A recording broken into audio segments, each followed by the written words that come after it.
নমস্কার, আমি গপ্পপিসি দীপাঞ্জনা। আচ্ছা, মনে করেন কথায় বিষ আছে কিংবা বুঝে শুনে কথা বলতে হয়। আমি কিন্তু মানি কথায় বিষ আছে। তার অবশ্য যথাযথ একটা কারণও আছে। সেই কারণটাই আজকে আপনাদের সাথে শেয়ার করব। ঘটনাটা 1988-এর। তখন আমি ছোট মেয়ে, জবলপুরে থাকি। তো আমাদের বাড়িতে কাজ করতেন গোয়ানিজ খ্রিশ্চান এক মহিলা। তার নাম ছিল শশী। সবাই তাকে শশী বলে ডাকতো। আমরা কুচোকাচারা তাকে শশী মাসি, শশী দিদি, যে যেমন পারতাম ডাকতাম। তো সেই শশী মাসি আরও 5টি বাড়িতেও কাজ করত। তো সেই অন্য একটি বাড়িতে সেই একজন ভদ্রমহিলা ছিলেন। তিনি খুবই পিটপিটে ছিলেন এবং সব কিছুই তার অপছন্দ। মানে ঝাড়ু দেওয়া অপছন্দ, বাসন মাজা অপছন্দ। তার বাড়িতে কেউ বেশি দিন কাজ করতে ভয় পেত। বলতো ওই মেম সাহব তো বহুত খিটখিট করতি হ্যাঁ, এরকম সোজা বলতো। কিন্তু শশী মাসি সেখানে বেশ অনেক বছর টিকে গেছিল। হ্যাঁ, খুব ধৈর্য নিয়ে কাজ করত।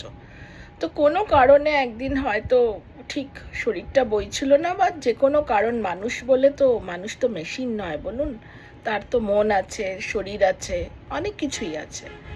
তো কোনো কারণে সেদিনকে ভদ্রমহিলা একদম কোনো কিছুই পছন্দ করছিলেন না।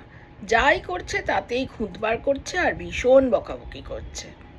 তো আলটিমেটলি শশী মাসি ওনাকে বলেন যে দেখুন না, এরকম আর চেঁচামেচি করবেন না, আমার ভালো লাগছে না।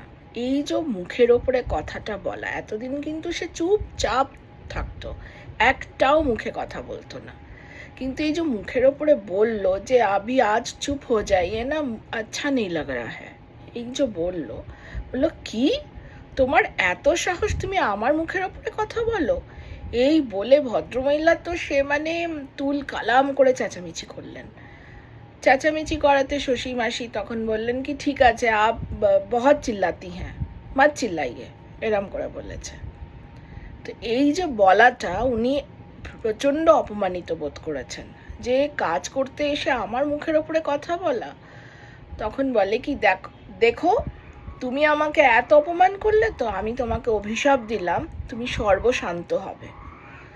তখন শশী মাসি বলছে ইয়ে আপনি क्या कहा, अब जानती हैं आपने क्या कहा, বলে কাঁদতে কাঁদতে কানে হাত চাপা দিয়ে যে क्या होगा জিসাস জিসাস বলতে বলতে ঘর থেকে বেরিয়ে যায় এবং বাইরে এসে খুব চেঁচিয়ে চেঁচিয়ে কান্নাকাটি করতে করতে সে বাড়ি চলে যায় সেদিনকে।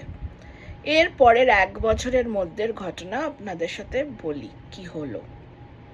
শশী মাসির 2 সন্তান, মেয়ের নাম বেবি আর ছেলের নাম আমি জানি না, একটি ছেলেও ছিল। ছেলেটি বড়, মেয়েটি ছোট।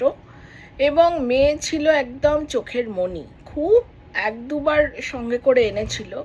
আমার যতদূর মনে আছে খুবই মিষ্টি দেখতে এবং খুব সুন্দর স্বভাবের ছিল মেয়েটি।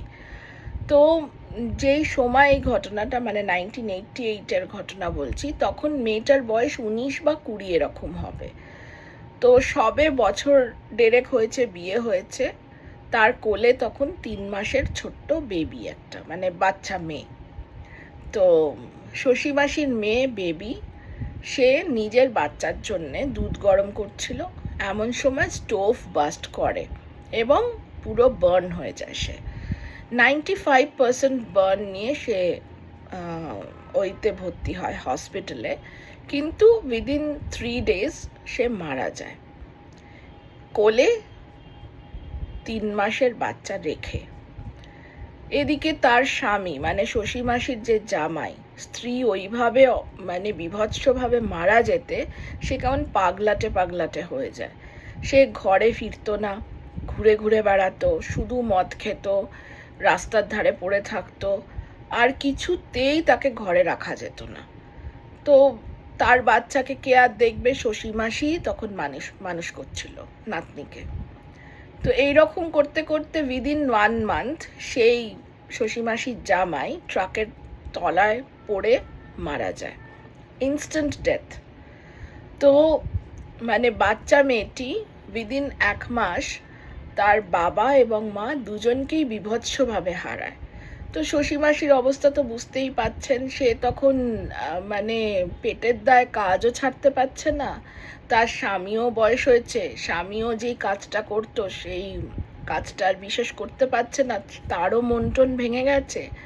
আর শশী মাসির ছেলে ট্রাক ড্রাইভারি করতো, কিন্তু কি একটা মানে নিয়ে যাচ্ছিল ট্রাকে, ওর জিনিসও নয়, ও জানেও না, ও শুধু ড্রাইভার ছিল, কিন্তু সেটা বেআইনি কিছু একটার জন্য ধরা পড়ে এবং শশী মাসির ছেলের 6 মাসের জন্য জেল হয়ে যায়, সব কিন্তু এই 1 বছরের মধ্যে। এরপরে 1989 এরকম সময় আমরা 1990 আমরা জবলপুর থেকে চলে আসি। তো তখন পরবর্তীকালে আমি শুনেছি শশী মাসির হাজব্যান্ডও মারা গেছেন, আর ছেলের যে প্রথম বউ ছিল সেও মারা গেছিল। তো শশী মাসির ছেলে এবং শশী মাসির ছেলের ছেলে মেয়ে আর মেয়ের ঘরের নাতনি, এই নিয়ে বুড়ি শশী মাসি মানুষ করছিল। তো এই ঘটনাটা শুনে আপনার কি মনে হয় যে সত্যি কি কথার বিষ নেই? কথায় কিন্তু বিষ আছে। তো এই ঘটনাটা শেয়ার করলাম কারণ এটা আমার মনে ভীষণ ভীষণ দাগ কেটেছিল। আমার কারুর ওপরে খুব যদি রাগও হয়, আমি কোনোদিন এমন কথা বলতে চাই না যে ক্ষতি হোক কারুর, কারণ আমি ভীষণ ভগবান মানি, আমি বিশ্বাস করি যে ভগবান কিন্তু আমাদেরকে এই রকম শক্তি দিয়েছেন যে আমরা কথার মাধ্যমে অনেক কিছু করতে পারি। তাই জন্য তো মন্ত্র পাঠ করি, কি বলুন, করি তো, মায়ের কাছে চাই তো, রূপং দেহি ধনং দেহি এসব বলি তো। তো কথার জোর আছে বলেই আমরা বলি। তো কেমন লাগলো প্লিজ জানাবেন। আর যারা নতুন subscribers, thank you so much, I am feeling so motivated. আরও অনেক ঘটনা নিয়ে আপনাদের সামনে আসবো। See you very very soon. Thank you, bye by.